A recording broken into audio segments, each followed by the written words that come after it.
तो दोस्तों हम बात करने वाले हैं आरबीएससी के आज पेपर की, जो कि सुबह सुबह हो चुका है ताजा ताजा। तो पहला सवाल जो यहाँ पर एमसीक्यू में आ रहा है वो आ रहा है, the main object of non profit organisation is. तो इसका परफेक्ट आंसर है public welfare work. Public welfare work के लिए ही करी जाती है, चैरिटेबल पर्पस के लिए ही करी जाती है। दूसरा सवाल हमारा आता है यहाँ पर,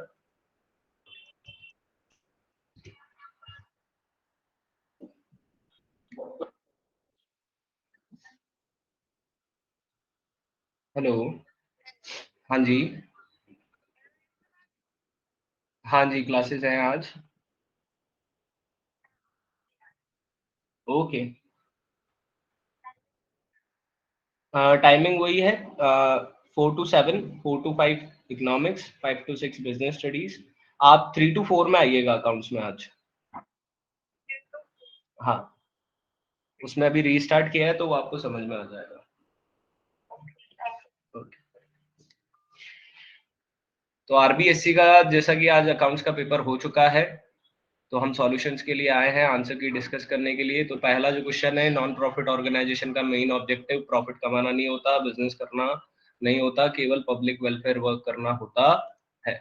दूसरे सवाल की तरफ आए, partner are not entitled to receive in the absence of partnership. इसका ऑप्शन बनेगा डी, क्योंकि ऑप्शन नंबर डी जो है वो कह रहा है कि salary, interest on capital, fees और कमीशन कुछ भी चीजें नहीं मिल सकती हैं। तो हमारा ऑप्शन बनेगा यहाँ पर डी।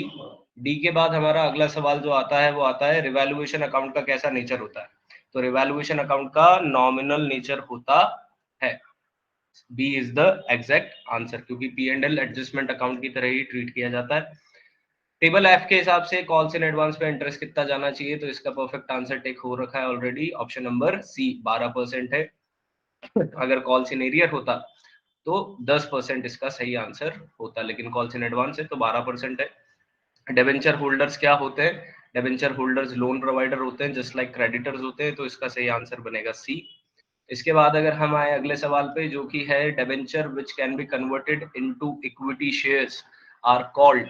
तो इसका सही जवाब बनेगा कन्वर्टेबल डेबेंचर्स, ऐसे डेबेंचर्स जिनको हम कन्वर्ट कर सकते हैं। अगला सवाल हमारा आता है, total amount of share capital in equity and liability part of balance sheet includes the following. तो ऑथोराइज कैपिटल मैक्सिमम लिमिट होती है, नोट्स टू अकाउंट्स में दिखती है। इशूड कैपिटल भी नोट्स टू अकाउंट्स में दिखती है, लेकिन बैलेंस शीट में अमाउंट आता है subscribed and paid up capital का। तो ऑप्शन नंबर सी इसका राइट आंसर है।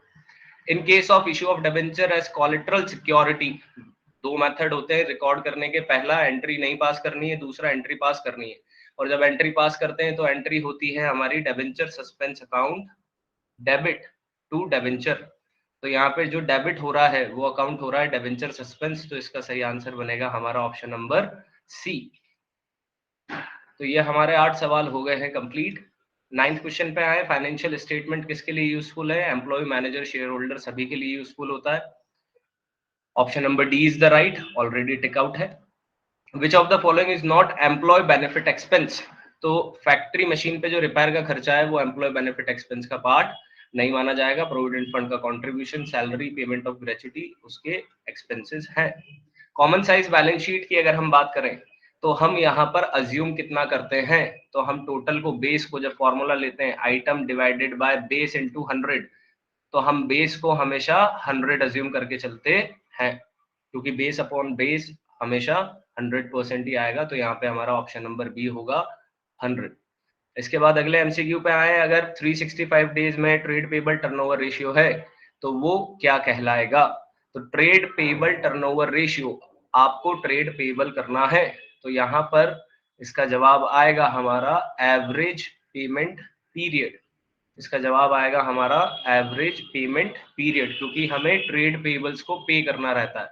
इसका ऑप्शन ए नहीं है, इसका ऑप्शन है ऑप्शन नंबर सी। इसके बाद अगले पे आते हैं, फिल इन द ब्लैंक्स आ गया है, interest on drawings.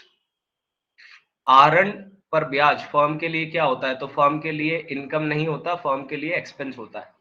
Maximum capital जो कि मेमोरेंडम में लिखी जाती है उसको ऑथोराइज कैपिटल बुलाते हैं। रेट ऑफ इंटरेस्ट डिबेंचर पे फिक्स्ड होता है, कभी भी फ्लक्चुएटिंग नहीं होता है। इससे आगे अगर हम बात करें तो डिबेंचर जब प्रीमियम पे इशू करे जाते हैं तो SPR अकाउंट को क्रेडिट किया जाता है। ट्रेंड एनालिसिस जो है वो फाइनेंशियल एनालिसिस के लिए टेक्निक है। लिक्विडिटी रेशियो को एसिड टेस्ट रेशियो के नाम से भी जाना जाता है। एक एक सवाल वो आया है दोस्तों जो हमने क्लास में MCQ में ऑलरेडी डिस्कस कर रखा था। इसके बाद आते हैं वेरी शॉर्ट आंसर्स पे। 2 आइटम बताइए जो रिसिप्ट एंड पेमेंट में अपीयर नहीं होते हैं।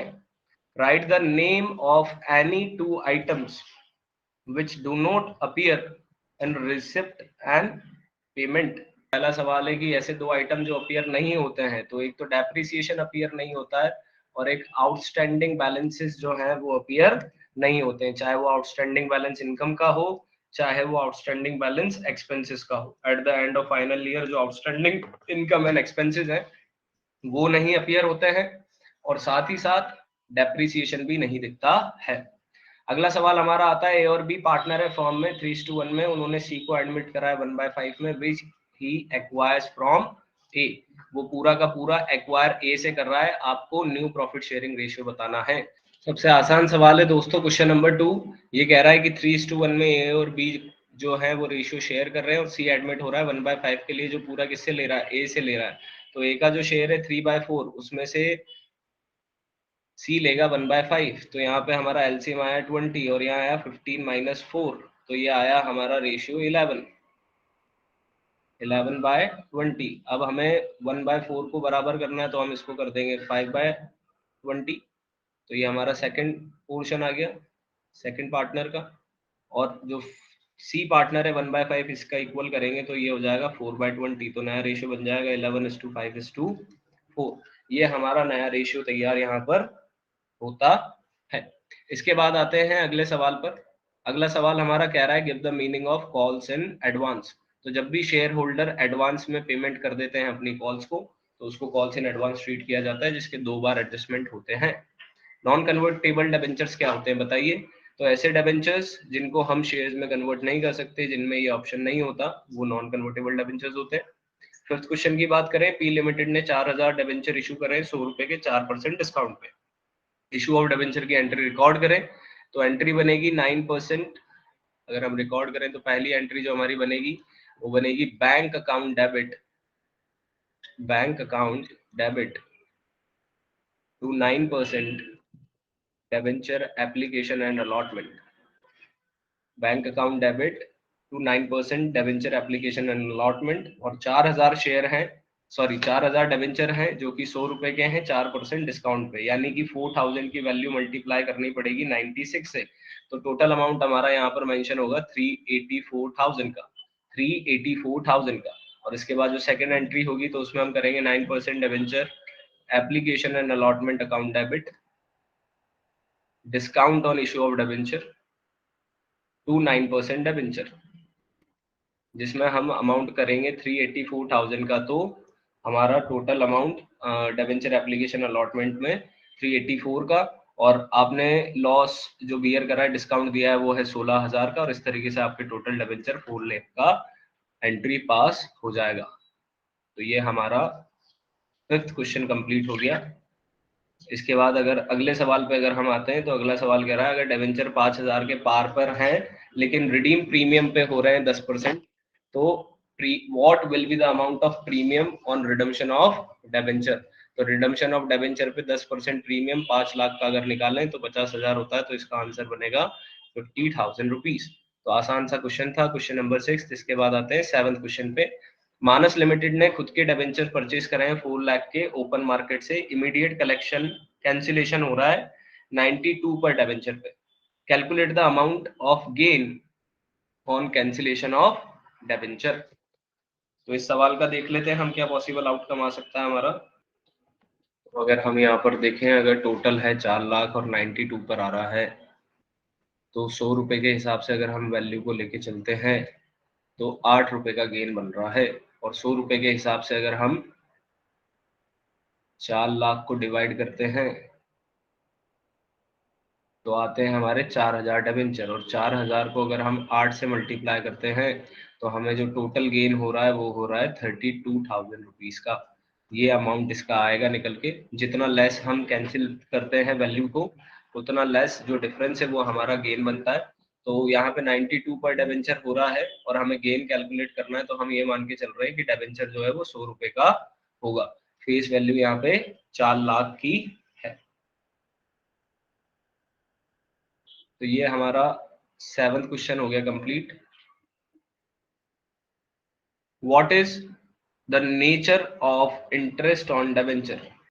बहुत छोटा सा सवाल और बहुत आसान सा सवाल आया दोस्तों। इंटरेस्ट ऑन डिबेंचर्स का नेचर क्या होता है? तो पहला नेचर होता है कि ये चार्ज अगेंस्ट प्रॉफिट होते हैं, एक एक्सपेंस होते हैं जिनको हमें P&L में ट्रीट करना पड़ता है। हम हर साल राइट ऑफ करते जाते हैं और हाफ ईयरली पेमेंट इनका होता है।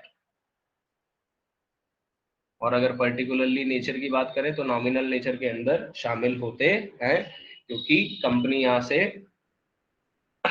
लॉस सफर करे चाहे प्रॉफिट कमाए, दोनों केस में इंटरेस्ट ऑन डिबेंचर जाता है। इसलिए चार्ज अगेंस्ट प्रॉफिट है, हाफ ईयरली पेमेंट होता है और नॉमिनल अकाउंट आप इसको ट्रीट कर सकते हो। अगला सवाल, कोई फाइनेंशियल स्टेटमेंट दो नाम बताइए। तो दो नाम हमारे सबसे आसान नाम है दोस्तों, पहला तो है बैलेंस शीट और दूसरा है P&L। इन्वेस्टर्स को फाइनेंशियल स्टेटमेंट एनालिसिस क्यों करना चाहिए? क्योंकि इन्वेस्टर्स फाइनेंशियल स्टेटमेंट्स को एनालिसिस करके ये डिसाइड कर सकते हैं कि क्या उन्हें इन्वेस्टमेंट करना है या नहीं करना है। कंपनी के फाइनेंशियल स्टेटमेंट्स को एनालिसिस करके इन्वेस्टर डिसाइड करता है कि टू इन्वेस्ट और not to invest in the company. तो कंपनी में इन्वेस्टर इसलिए फाइनेंशियल स्टेटमेंट चेक करता है कि रिटर्न ऑन इन्वेस्टमेंट कितना है, कंपनी की कैपिटल स्ट्रक्चरिंग क्या है, फंड्स को किस हिसाब से कंसोलिडेट करा है। हॉरिजॉन्टल एंड वर्टिकल एनालिसिस में दो डिफरेंस बताइए। हम दो डिफरेंसेस की बात करें, हॉरिजॉन्टल एंड वर्टिकल में क्या डिफरेंस बन सकता है? तो हमारा पहला डिफरेंस बन सकता है कि हॉरिजॉन्टल जो है वो तो किया जाता है लॉन्ग टर्म प्लानिंग के लिए, और जो वर्टिकल एनालिसिस होता है वो किया जाता है शॉर्ट टर्म प्लानिंग के लिए। तो long term short term plan के हिसाब से आप इनको डिफरेंशिएट कर सकते हो। पर्पस की बात करें तो जो हॉरिजॉन्टल है उसका पर्पस होता है आपकी फाइनेंशियल परफॉर्मेंस को कंपेरेबल करना, कि आपके फाइनेंशियल क्वार्टर्स के अंदर, आपके फाइनेंशियल ईयर्स के अंदर, मंथ के अंदर फाइनेंशियल परफॉर्मेंस कैसी है। लेकिन वर्टिकल के अंदर क्या करते हैं, हम केवल परसेंटेज बेस फिगर्स को यूज करते हैं, कि आप कंपैरिजन कर रहे हो परसेंटेज बेस फिगर्स का टोटल एसेट्स और टोटल लायबिलिटीज के रूप में। तो ये दो डिफरेंसेस आप यहाँ पे दे सकते हो, और आप चाहो तो इन दोनों की डेफिनेशंस को भी डिफरेंस के बेसिस में एक्सप्लेन में किया जा सकता है। इन्वेंट्री टर्नओवर रेशियो 4 है, cost of revenue from operation 2,40,000 है, एवरेज इन्वेंट्री क्या होगी? छोटा सा सवाल 1 नंबर के अंदर। इन्वेंट्री टर्नओवर रेशियो 4 है, कॉस्ट जो है RFO की वो है 2,40,000, तो एवरेज इन्वेंट्री क्या होगी? ITR का फॉर्मूला होता है हमारा cost of RFO divided by average inventory. ITR हमारा 4 है और यहाँ दे रखा है 2,40,000 और नीचे है हमारा एवरेज इन्वेंट्री। तो एवरेज इन्वेंट्री हमारी साइड में आ गई और 2,40,000 जो है उसके नीचे आ गया 4। तो जैसे आप इसको डिवाइड करोगे आपका एवरेज इन्वेंट्री निकल के आ जाएगा 60,000। 1 नंबर का क्वेश्चन विद एक्सप्लेनेशन करके आए, 1 नंबर लेके जाए। तो सेक्शन ए हमारा पूरा हो गया दोस्तों। अब हम आते हैं सेक्शन नंबर बी पर। तो सेक्शन नंबर बी में हमारा सबसे पहला है calculate the amount of subscription which will be shown in income and expenditure account. तो आपको इस साल कितना पैसा रिसीव हुआ है? आपको इस साल 50,000 रिसीव हुआ है, तो आपके 50,000 रुपीज जो हैं वो आ गए सबसे ऊपर। फिर पिछले साल का एरियर दे रखा है, तो जो पिछले साल का एरियर है वो हम लेस करते हैं, तो 15,000 हम इसमें से लेस कर देंगे, 15,000 हमारे लेस हो जाएंगे। फिर इस साल का एडवांस है 10,000, तो ये 10,000 भी लेस हो जाएगा, तो ये 10,000 भी लेस हो गया, यानी टोटल 25,000 लेस हो गया। तो 50 में से 25 गया तो बचा 25,000। पिछले साल 5,000 एडवांस था, ऐड हो जाएगा, और इस साल का क्लोजिंग सब्सक्रिप्शन एरियर जो है वो ऐड हो जाएगा, तो टोटल 11,000 रुपया हम ऐड कर देंगे, तो हमारा अमाउंट आ जाएगा 36,000 रुपीज का। तो इनकम एक्सपेंडिचर में टोटल अमाउंट जो दिखेगा वो 36,000 रुपीज का अमाउंट दिखेगा। तो ये हमारा 2 नंबर का सवाल, बिल्कुल आसान। इसके बाद अगला सवाल है, P&Q पार्टनर है, P 2,000 रुपए बिगनिंग में विड्रॉ करता है, Q 4,000 रुपए एंड मंथ में विड्रॉ करता है। तो 2,000 अगर शुरुआत में कर लेता है तो साल भर के हो गए 2,000 इंटू 12 अगर मैं करूं तो हो जाते हैं 24,000। और क्योंकि हर साल की बिगिनिंग में करता है तो फॉर्मूला लगता है n+1/2। जो कि बनेगा 12 प्लस 1 डिवाइडेड बाय 2 यानी कि 6.5 मंथ, और रेट ऑफ इंटरेस्ट दे रखी है 12, तो 12 अपॉन 100 और महीने लगे 6.5 डिवाइडेड बाय 12, तो 12 में से 12 कट हो गए, 2 जीरो में से 2 जीरो कट हो गया, बचा 240। अब 240 को केवल क्या करना है, 6.5 से मल्टीप्लाई करना है, तो ये हमने 6.5 से मल्टीप्लाई कर दिया और इंटरेस्ट निकल के आ गया 1560 रुपए का। ये पी का इंटरेस्ट है। सेम ऐसे अगर हम क्यू की बात करें, क्यू 4000 रुपए एंड में विड्रॉ कर रहा है, तो क्यू 4000 एंड में विड्रॉ कर रहा है, यानी कि अगर हम फॉर्मूला बनाए तो 4000 अगर कर रहा है तो 4000 इंटू 12 होता है 48,000, और ये एंड में कर रहा है तो हम करेंगे n-1 डिवाइडेड बाय 2, यानी कि 12 - 1 डिवाइडेड बाय 2 यानी कि 11 डिवाइडेड बाय 2 जो कि होता है हमारा 5.5। वापस इंटरेस्ट रेट है हमारे पास 12, 12 divided by 100 into 5.5 divided by 12, 12 से 12 कट, 2 जीरो से 2 जीरो कट, 480 को मल्टीप्लाई करना है 5.5 से, हमारा आंसर आ जाएगा 2640। तो ये हमारे दोनों आंसर आ गए, पी का और क्यू का इंटरेस्ट ऑन ड्राइंग्स कैलकुलेट हो गया, और 2 नंबर हमारे दोस्तों आसानी से आ गए। अगले क्वेश्चन पे शिफ्ट होते हैं। कैपिटल है 4 lakh, normal rate of return है 10%, एवरेज प्रॉफिट है 6 लाख, गुडविल 3 साल की परचेज पे वैल्यू करनी है, तो सुपर प्रॉफिट का फॉर्मूला बनता है average profit minus normal profit. तो यहाँ पे हमें एवरेज प्रॉफिट तो 60,000 दे रखा है, लेकिन नॉर्मल प्रॉफिट निकालने के लिए कैपिटल दे रखी है और रेट ऑफ रिटर्न दे रखा है, तो 4 लाख का 10% होता है 40,000। सुपर प्रॉफिट आ गया हमारा 20,000, गुडविल 3 साल पे वैल्यू करनी है, 20 को 3 से मल्टीप्लाई कर लिया, 60,000 की हमारी गुडविल की वैल्यू जनरेट होके आ गई, और हमारे 2 नंबर आ गए मेरे दोस्तों। तो ये हमारा सवाल हो गया कंप्लीट। अभी तक पूरा पेपर आसान है, कहीं से कहीं तक कोई टेंशन लेने का काम नहीं है।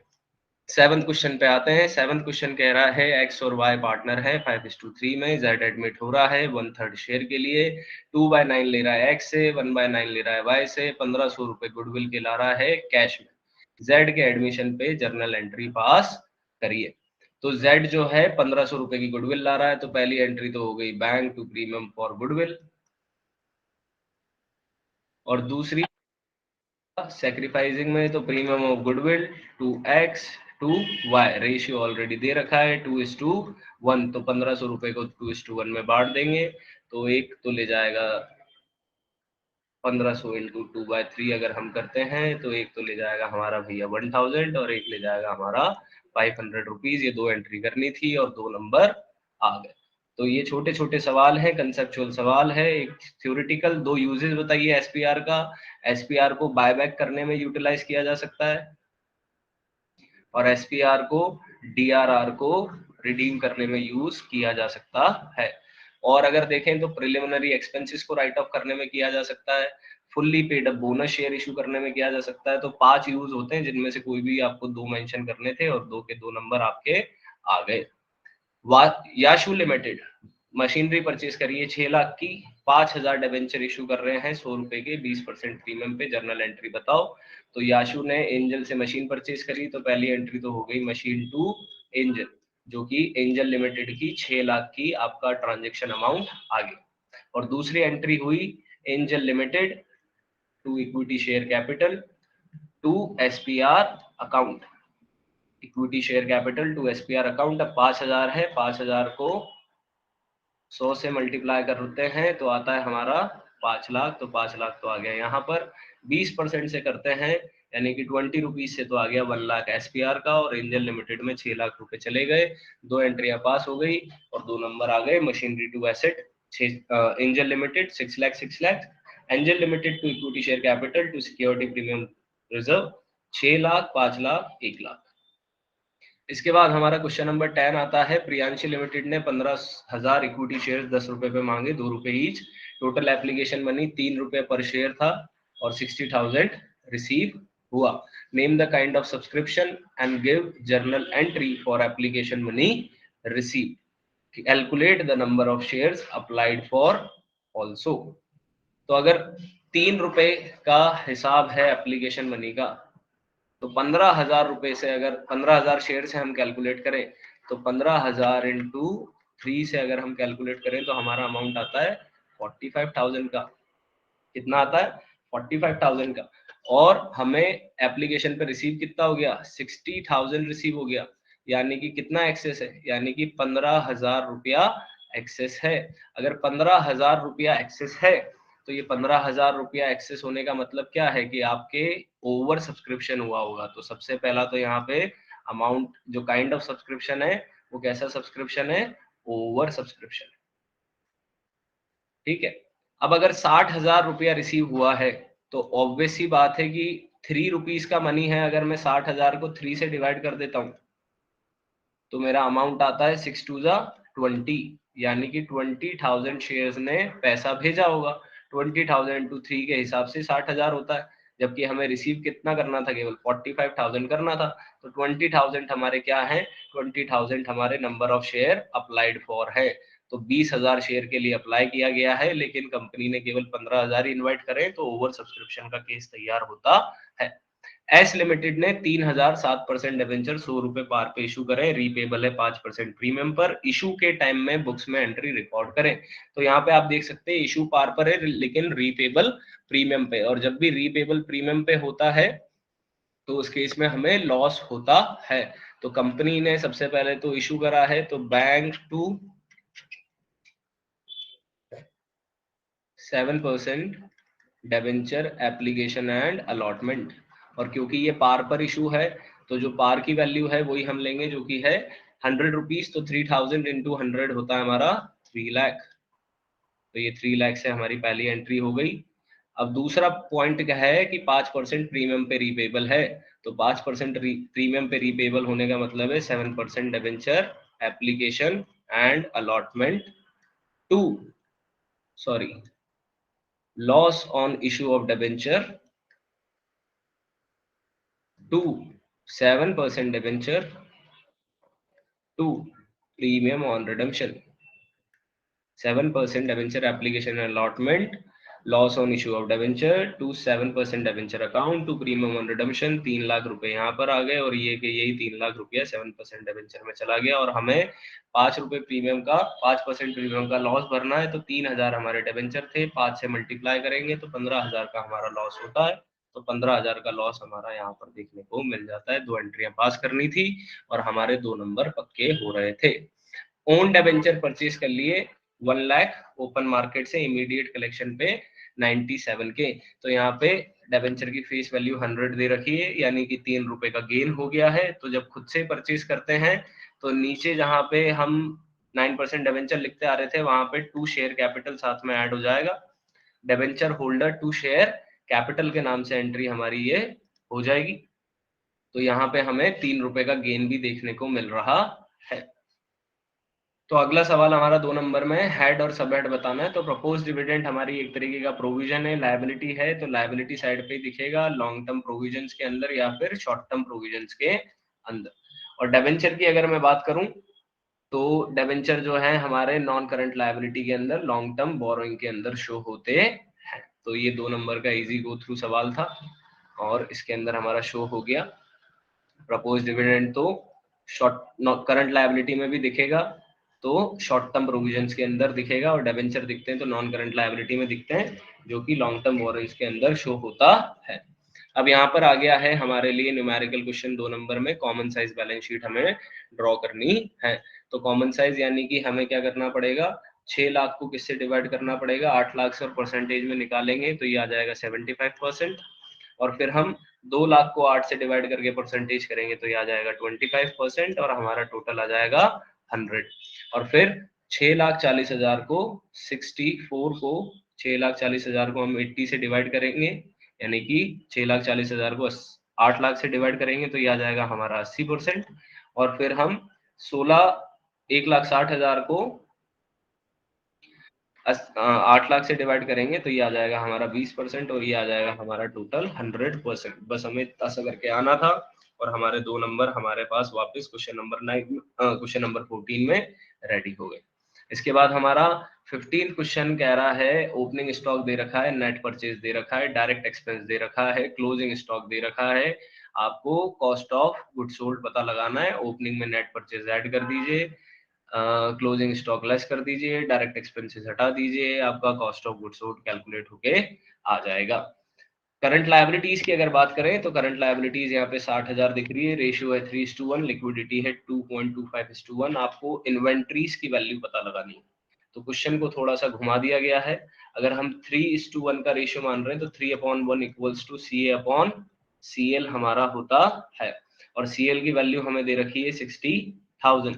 तो 60,000 अगर दे रखी है तो करंट असेट की वैल्यू हमारी निकल के आ गई 1,80,000 रुपया। 1,80,000 हमारी करंट असेट आ गई दोस्तों।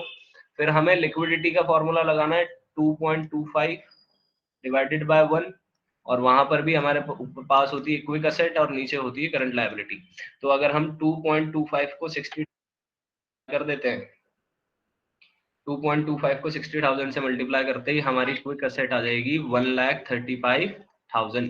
अब हमारे पास करंट असेट और क्विक असेट दोनों हैं, जैसे ही हम इन दोनों को लेस करेंगे हमारे पास इन्वेंट्री की वैल्यू आ जाएगी जो कि है 45,000। The value of inventory, 2 number का क्वेश्चन और 2 नंबर हमारे हाथ में आ गए। अब आते हैं सेक्शन सी, जो कि हमारा सबसे लेंदी पार्ट था। मैंने बच्चों को ऑलरेडी कहा था शुरुआत यहीं से करनी।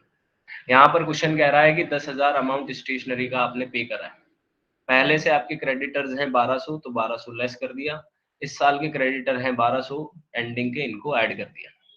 पिछले साल का एडवांस दे रखा था आपने 400 ऐड कर दिया। इस साल का एडवांस दिया है 600, लेस कर दिया।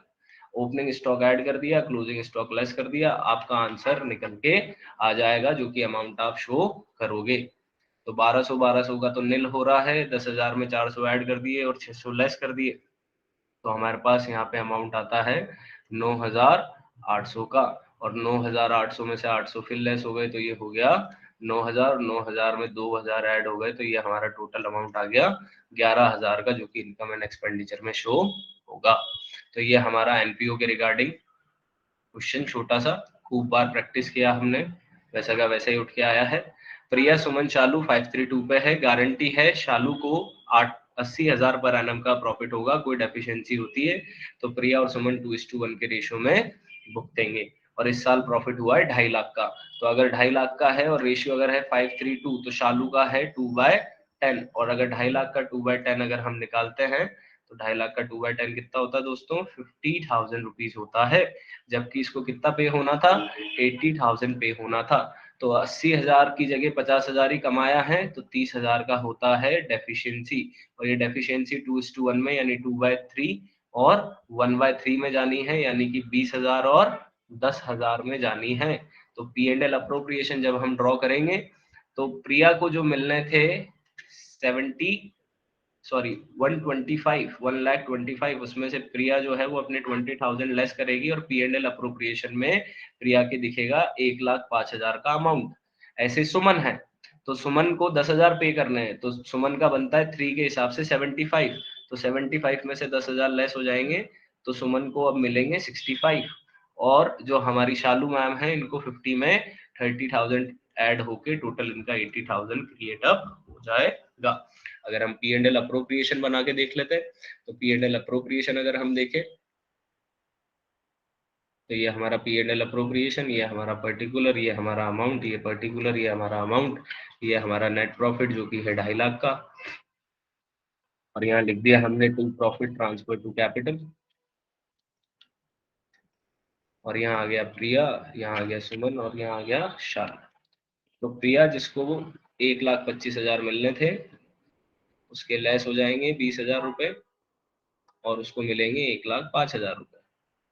जो कि सुमन है जिसको मिलने थे 75,000, उसके 10,000 लेस हो जाएंगे और उसको मिलेंगे 65,000 रुपीज। और जिसको 50 मिले हैं, जिसको 80 मिलने थे, तो इसके 50 में 30 ऐड हो जाएंगे, और 80,000 का अमाउंट जो है वो बाहर शो हो जाएगा, और ये बैलेंस हो जाएगा 2.5 लाख रुपए से। तो ये हमारा छोटा सा सवाल क्वेश्चन नंबर 18 कंप्लीट हुआ। मेरे हिसाब से अभी तक कोई भी ऐसा लेंथी क्वेश्चन नहीं है, 3 मार्क्स तक भी हम पहुंच चुके हैं, एक भी कोई लेंथी सवाल हमारे पास नहीं दिखा। 18th के बाद हम आते हैं 19th पे। ए और बी पार्टनर है, P&L इक्वल शेयर कर रहे हैं। सी एडमिट हुआ है 1/4 के लिए।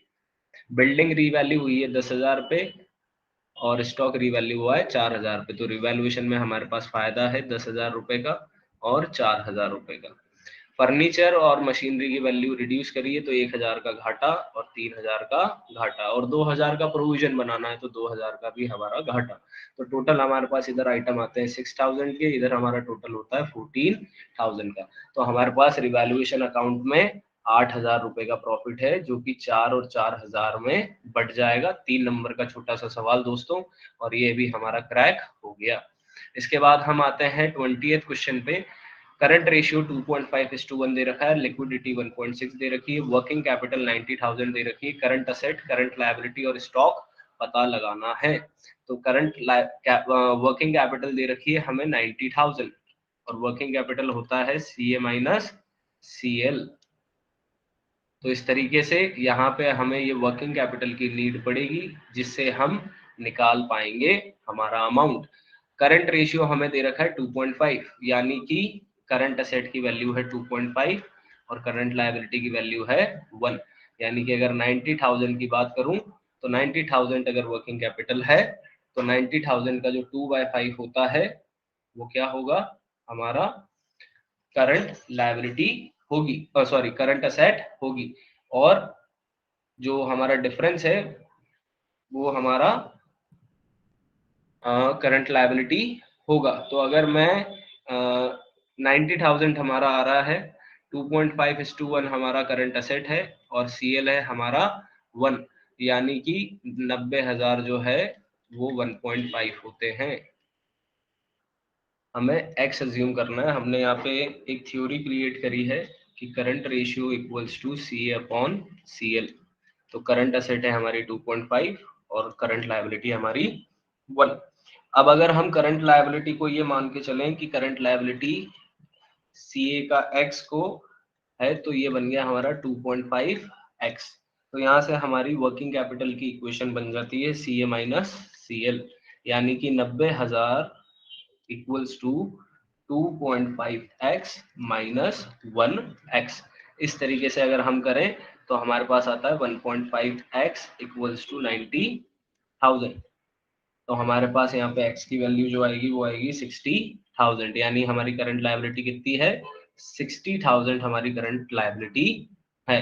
तो अगर मैं यहाँ पे अब वर्किंग कैपिटल का फॉर्मूला चेंज कर देता हूँ तो मेरे पास यहाँ पे वैल्यू पुटअप होके आ जाएगी, और अगर 90 में 60 ऐड हो जाते हैं तो ये हमारा टोटल आ जाता है 1,50,000 का। तो अब हमारे पास करंट असेट भी आ गई है 1,50,000 की, और करंट लायबिलिटी भी आ गई है 60,000 की। अब हमें यहाँ पर चाहिए स्टॉक, तो स्टॉक के लिए हमारे पास लिक्विडिटी रेशियो है। अब अगर लिक्विडिटी रेशियो कह रहा है liquid asset divided by current liability, और ये रेशियो हमें बता रहा है 1.6:1, तो ये हमारा 1.6:1, यानी 1.6:1 इक्वल्स टू, अगर मैं यहाँ पे लिखना चाहूँ तो मेरे पास करंट लायबिलिटी है 60,000 रुपए की, तो मैं लिक्विड असेट पता लगा लूंगा। तो मेरी लिक्विड असेट जो है वो 60,000 को जैसे मैं 1.6 से मल्टीप्लाई करता हूँ तो आती है 96,000। 96,000 मेरी आती है लिक्विड एसेट्स। लिक्विड एसेट्स मेरी आती हैं 96,000, और करंट असेट मेरे पास आ चुकी थी 1,50,000। अब मैं 1,50,000 को जैसे ही लिक्विडिटी लिक्विड एसेट से लेस करूंगा तो 54 जो है वो मेरी स्टॉक की वैल्यू निकल के आ जाएगी, और ये हमारा 3 नंबर का क्वेश्चन हो गया है दोस्तों कंप्लीट। और इसके बाद हम आते हैं अगले क्वेश्चन पे। सेक्शन नंबर डी की शुरुआत कर रहे हैं। सेक्शन नंबर डी में क्वेश्चन नंबर 4 मार्क्स का क्वेश्चन हमारा आता है, जो कि है हमारा चॉइस के अंदर। पहली चॉइस है हमारे पास ए और बी पार्टनर है 5:3 में, सी एडमिट हो रहा है 1/4 के लिए, कंट्रीब्यूट कर रहे हैं ए और बी इक्वली। तो ए और बी इक्वली कंट्रीब्यूट कर रहे हैं, यानी कि इसका मतलब ये है कि ये इनका सेक्रीफाइसिंग रेशियो बन गया। यहाँ पे जनरल रिजर्व है 16,000 बांटने का, ये ओल्ड रेशियो में बढ़ जाएगा, कौन से रेशियो में, 5:3 में। तो पहली एंट्री जनरल रिजर्व को बांटने की कर दी जाएगी। दूसरा ये कह रहा है कि C will bring 30,000 for his share of capital and goodwill. तो सी जो है वो 30,000 रुपीज ला रहा है। गुडविल फर्म की वैल्यू करनी है 3 साल पे, सुपर प्रॉफिट है 8,000 का, तो 24,000 यहाँ पे गुडविल बन जाती है, और 24,000 को अगर 1/4 से अगर हम कर दें तो हमारे पास यहाँ पे कितना आता है, 6,000 का हमारा गुडविल का वैल्यू आता है, किसका, सी का। तो ये सेक्रीफाइसिंग रेशियो में ये जो 6,000 है ये 3,000 और 3000 में सेक्रीफाइसिंग एंट्री पास हो जाएगी। तो एक एंट्री तो हमें कैपिटल लाने की करनी है, बैंक टू कैपिटल, ठीक है। और एक होगा हमारा प्रीमियम ऑफ गुडविल का, और प्रीमियम ऑफ गुडविल जो हमारी 6000 की आ रही है, तो वो करंट अकाउंट ओपन करके आप ये दोनों सेक्रीफाइसिंग पार्टनर को 3000 जो है ट्रांसफर कर देंगे। तो एक एंट्री जनरल रिजर्व बांटने की हो गई, एक सी के एडमिशन की एंट्री हो गई, और एक गुडविल को रिटेन करने की एंट्री हो गई। तो 3 एंट्रियां हो चुकी है। चौथी एंट्री जो बाकी है वो रिवैल्यूएशन के लिए बाकी है।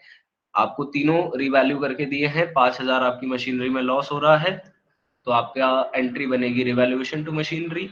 आपका फर्नीचर भी 3000 का लॉस में जा रहा है, तो एंट्री बनेगी, इसी को कंपाउंड कर देते हैं, revaluation account debit to furniture to machinery.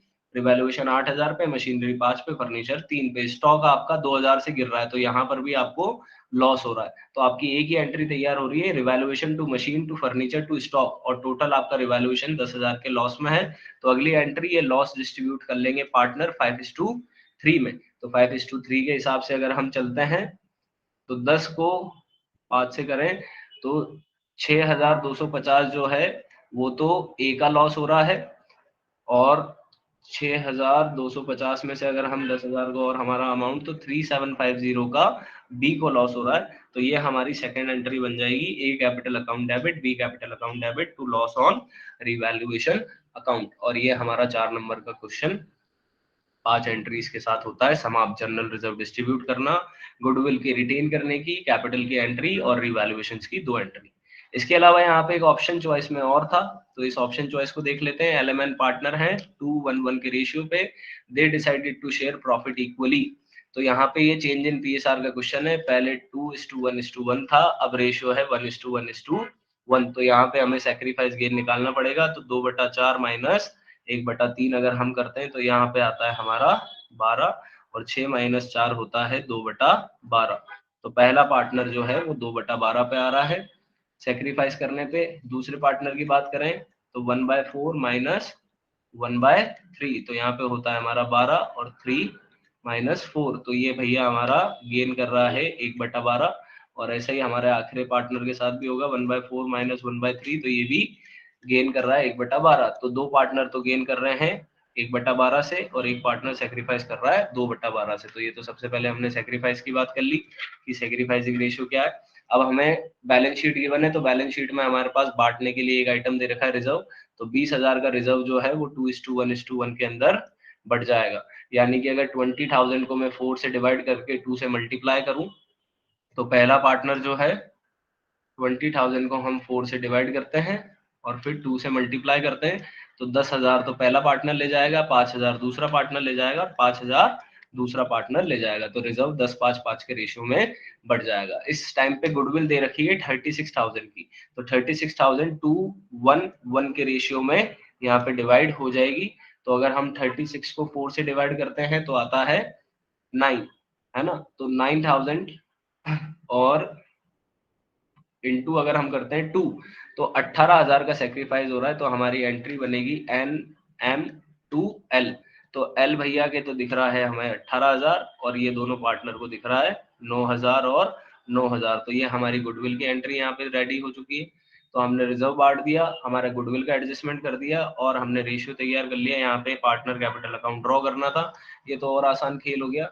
Partner capital account अगर ड्रॉ करना है, तो ये हमारा 1,00,000, ये हमारा 60,000, ये हमारा 40,000, ठीक है। रिजर्व बटेगा तो ये आ गया 10,000, ये आ गया 5,000, और ये आ गया 5,000। और गुडविल की एंट्री मैंने भी आपको बताई NM2L। तो L तो दिख रहा है हमें क्रेडिट साइड पे, तो L के तो आ गए 9,000 और 9,000, और इनके आ गए इधर N के तो आ गए हमारे इधर 9,000, और इधर आ गए 9,000, और इसको बैलेंस करना था हमें, तो 1,28,000। तो हमारा एल का अमाउंट आ रहा है, यही बैलेंस बन जाएगा 65 में से 9। अगर 65 में से 9 जाते हैं तो 56 इसका बैलेंस है, और 45 में से 9 जाते हैं तो 36 इसका बैलेंस है। तो ये क्लोजिंग कैपिटल है 128, 56,000, 36,000। और क्वेश्चन नंबर 21 के दोनों चॉइसेस हम कर चुके हैं दोस्तों कंप्लीट। इसके बाद हमारा 22 क्वेश्चन है जो कि शेयर से हमें देखने को मिल रहा है, और यही क्वेश्चन दमदार मेरे को एक दिख रहा है फुल फ्लेजेड में, लेकिन इतना टफ लग नहीं रहा। 20,000 इक्विटी शेयर 10 रुपए के 10% प्रीमियम पे। ₹4 एप्लीकेशन पे है, प्रीमियम एप्लीकेशन पे ये, अलॉटमेंट पे 4 है, remaining first and final call है। 50,000 के लिए एप्लीकेशन आ गई, 10,000 को कैंसिल कर दिया है, बाकियों को अलॉट कर दिया है, यानी 40,000 को 20,000 रुपए दे दिए हैं। एक्सेस मनी अलॉटमेंट पे यूज किया गया है। जिसने 4,000 के लिए अप्लाई करा था वो अलॉटमेंट नहीं पे कर पाया, फर्स्ट कॉल नहीं पे कर पाया, उसके शेयर फोरफिट कर लिए गए हैं और ₹8 पर शेयर पे फुल्ली पेड अप कर दिया गया है। जर्नल एंट्री आपको बतानी है। तो यहाँ पे अगर हम बात करें तो 10,000 को तो मिले हैं 0 और 40,000 को मिले हैं 20,000। तो आपका जो रिफंड का अमाउंट बनता है ₹4 के हिसाब से, तो रिफंड का अमाउंट ₹4 के हिसाब से 40,000 का रिफंड आपको होता है और ₹4 के हिसाब से आपका 80,000 जो है वो एक्सेस मनी तैयार होता है, ये आपका रिफंड तैयार होता है। अब अगर अलॉटमेंट की बात करें तो अलॉटमेंट पे ₹4 ही है, यानी कि ये पूरा जो 80,000 रुपया है ये अलॉटमेंट पे ट्रांसफर हो जाएगा। तो पहली एंट्री जो होगी वो होगी bank account debit to equity share application, जिसमें हम 50,000 शेयर से ₹4 मांग रहे हैं, तो टोटल हमारे पास 2 लाख रुपया आ चुका है। दूसरी एंट्री होगी equity share application to equity share capital to SPR to bank and to share allotment. तो 20,000 इंटू हमारा प्रीमियम वैल्यू कितना था 10%, यानी कि 3+1 का रेशियो हमारा चल रहा है। तो 20,000 इंटू 3 अगर मैं करता हूँ तो 60,000 रुपया कैपिटल में चल जाएगा, 20,000 एक में करता हूँ तो 20,000 रुपया प्रीमियम में चला जाएगा। बैंक में मेरे को 40,000 रिफंड करना है तो 40,000 रिफंड हो जाएगा और 80,000 मेरा अलॉटमेंट पे ट्रांसफर होना है। तो एक बार टोटल कर लेता हूँ मैं, 2 लाख मेरा टोटल हो रहा है और ये अमाउंट मेरा एंट्री मैच हो रही है। इसके बाद मैं तीसरी एंट्री अलॉटमेंट ड्यू करने की करूंगा, equity share allotment to equity share capital. 30,000 रुपए, सॉरी 20,000 शेयर इंटू 4, तो 80,000 से मेरी एंट्री होगी और उसके बाद फोर्थ एंट्री मुझे पास करने की जरूरत ही नहीं है, क्योंकि फोर्थ एंट्री पे तो पूरा का पूरा पैसा जो है वो अलॉटमेंट का ऑलरेडी कॉल्स इन एडवांस के फॉर्मेट में रिसीव हो रखा है। उसके बाद मैं फिफ्थ एंट्री करूंगा जो कि है मेरी इक्विटी शेयर फर्स्ट कॉल की टू इक्विटी शेयर कैपिटल। ₹3 मेरे बचते हैं, क्योंकि 3+1 मेरा एप्लीकेशन था, ₹4 अलॉटमेंट था, ₹10 का मेरा अभी तक हिसाब बाकी होने में ₹3 और ऐड होते हैं, तो 20,000 इंटू 3 60,000 रुपए यहाँ पर होते हैं। अब हमें वो देखना है कि जिसने 4,000 के लिए अप्लाई करा था उसको 2,000 शेयर मिले होंगे। तो ऑब्वियस सी बात है कि अलॉटमेंट का जो उसका एरियर है वो तो एडजस्ट हो गया होगा, लेकिन फर्स्ट कॉल पे उसका एरियर जो है वो रहा होगा। तो आपको आपके पास 6,000 रुपया नहीं आया होगा, तो आपकी जो सिक्स्थ एंट्री होगी वो सिक्स्थ एंट्री होगी आपकी bank to share first call. लेकिन यहाँ पे आप 6,000 रुपया जो है वो हटा देंगे और 54,000 से दिखा देंगे, 6,000 आपका एरियर हो गया, आप नरेशन में दिखा सकते हैं। अब आपने शेयर फोरफिट कर लिया, तो शेयर फोरफिट करने की एंट्री हो गई शेयर कैपिटल, प्रीमियम लेते हैं तो भूल जाते हैं, share capital account debit to first call और टू शेयर फोरफिचर। तो 2,000 शेयर थे, पूरे ₹10 मांगे, तो 20,000 रुपए से आपकी एंट्री यहाँ पर शेयर कैपिटल में अमाउंट शो करेगी। फाइनल कॉल 6,000 रुपए का नहीं मिला आपको, ₹3 आपके फोरफिचर पे ऑलरेडी रखे हुए हैं, 3,000 रुपए, तो वो आ गए। इसके अलावा आपके पास एडवांस रखा हुआ है, जो कि शेयर फोरफिचर पे आपको एडवांस था, सॉरी यहाँ पे आपको 2,000 शेयर्स का एडवांस था, 2,000 इंटू 4 8,000 का आपके पास ऑलरेडी एडवांस रखा हुआ था। तो ये आपके पास 8,000 का पूरा अमाउंट जो एडवांस का है ये आ गया। 3,000 आपके, सॉरी 3,000 6,000 रुपए आपके एप्लीकेशन के आगे, 2,000 इंटू 3 के हिसाब से, तो ये टोटल 14,000 का आपका शेयर फोरफिचर में अमाउंट आ गया। और यहाँ पर ₹8 पे आपने सारे शेयर्स को इशू कर दिया है। तो अगली एंट्री, एर्थ एंट्री जो होगी हमारी, वो होगी हमारी bank account debit share forfeiture account debit to share capital. और 4,000 इंटू 8 होता है 32,000, 4,000 इंटू 2 होता है 8,000 और 40,000 से आपके ये शेयर्स री इशू हो गए। और आखिरी एंट्री कैपिटल रिजर्व में जाने की, शेयर फोरफिचर टू कैपिटल रिजर्व, 6,000 रुपया आपका चल जाएगा, 14,000 आपने फोरफिट करा और 8,000 का आपने री इशू में खर्चा किया। तो ये हमारा 4 नंबर का पूरा फुल फ्लेजेड सवाल वर्किंग नोट के साथ हुआ कंप्लीट, जो एक हैवी क्वेश्चन था। इसके बाद हमारा 23rd क्वेश्चन जो कि लास्ट क्वेश्चन है, इसको हम देख लेते हैं। यहाँ पे और में चॉइस है। सबसे पहला है डिबेंचर इशू हो रहे रीपेबल पे, फॉलोइंग केस की जर्नल एंट्री 7% डिबेंचर 100 रुपए के, रीपेबल 110 पर है। तो पहली एंट्री तो हो गई debenture application and allotment to debenture, या फिर सॉरी मैं जल्दीबाजी में हूँ पहली एंट्री हो गई bank to debenture application and allotment, और 2000 इंटू 100 के हिसाब से 2 लाख का अमाउंट आ गया। और दूसरी एंट्री हो गई debenture application and allotment loss on issue of debenture to debenture to premium on redemption. तो प्रीमियम ऑन रिडम्पशन के नाम पर आपके 10 रुपए इंटू 2000 यानी 20,000 रुपए तो यहाँ पर लॉस ऑन डिबेंचर में दिख रहे हैं, और 2 लाख रुपए आपके डिबेंचर एप्लीकेशन अलॉटमेंट और डिबेंचर में मेंशन हो रहे हैं। यहाँ पे है 3,000, 105 पे इशू है और 110 पे रीपेबल है। तो अब 105 पे इशू है और 110 पे रीपेबल है, यानी कि 5 रुपए का केस यहाँ पर भी क्रिएट हो रहा है। एंट्री हमारी सेम बनी रहनी है, अमाउंट में चेंजेस हमारे को देखने को मिलेंगे। अगर हम अमाउंट के चेंजेस की बात करें तो 3,000 इंटू 105 हमारा होता है 3,15,000। तो ये हमारा 3,15,000 रुपए से, तो हमारी पहली एंट्री सेम की सेम अमाउंट चेंज होने के साथ आ जाएगी। अब ये 3,15,000 हमें यहाँ पर भी दिख जाएंगे और 3,15,000 यहाँ पर भी दिख जाएंगे। अब ये 15,000 रुपए का आपका अमाउंट 5 रुपए की वजह से यहाँ पे रीपेबल जो हो रहा है वो 5 रुपए के गैप में हो रहा है, प्रीमियम 5 रुपए का आ रहा है।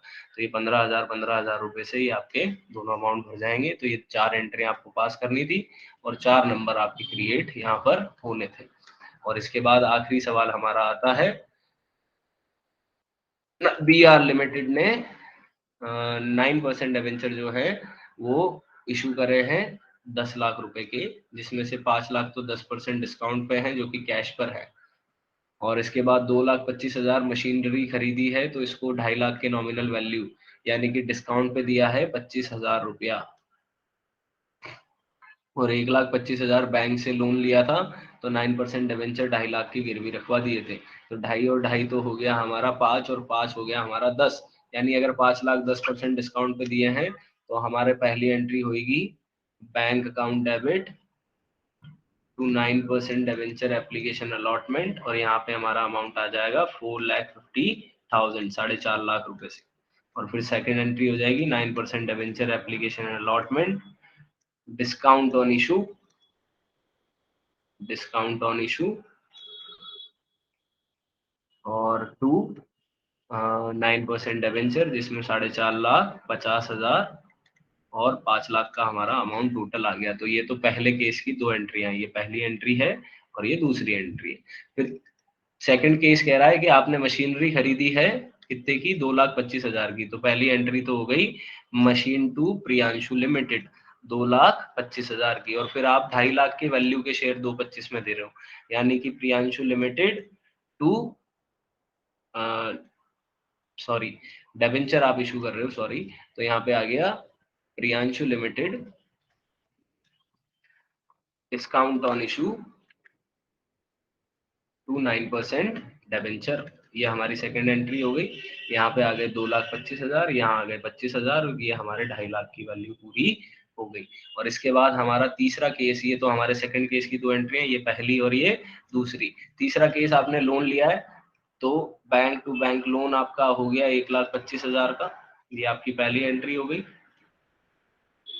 और 9% डिबेंचर 2.5 लाख के आपने इशू कर दिए, तो डिबेंचर सस्पेंस टू 9% डिबेंचर हो गया 2.5 लाख रुपए से, ये आपकी अगली एंट्री हो गई। तो दोस्तों ये हमारा paper complete. I hope so कि आप सबके 100 आउट ऑफ 100 इजी वे में बैठने चाहिए।